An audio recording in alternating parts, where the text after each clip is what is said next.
उद्धव ठाकरे यांनी राज ठाकरेंना फोन करावा, तुम्ही एक पाऊल पुढे या, आम्ही 100 पावलं येऊ. मनसे नेते अविनाश जाधव यांचा विधान.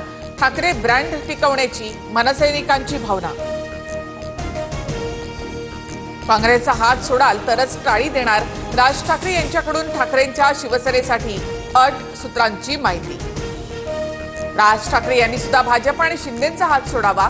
दोन भावांचे हात एकत्र आल्यावर कोणाची हात धरायची गरज पडणार नाही. उद्धव ठाकरे युतीवर सुषमा अंधारेंचं सूचक वक्तव्य.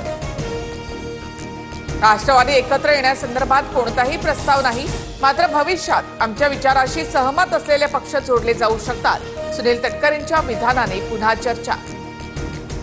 जालिंदर सुपेकर यांच्या आरोपांवर माध्यमांसमोर बोलण्यास नकार. कैदी गायकवाडकडे 550 कोटींची मागणी केल्यासह सुपेकरांवर 7 मोठे आरोप. हगवणेंचे मामा जालिंदर सुपेकर यांच्यावरील आरोपांची मालिका सुरूच. सुपेकर प्रत्येक पोलीस निरीक्षकाकडून पैसे घ्यायचे. गृहमंत्र्यांना याबाबत पत्र पाठवणार. अंजली दमानी यांचा नवा आरोप. सरकारने जालिंदर सुपेकरांची होमगार्ड विभागात बदली केली. सुपेकर यांच्यावरील आरोपांची चौकशी होईल. मुख्यमंत्री फडणवीसांचं वक्तव्य.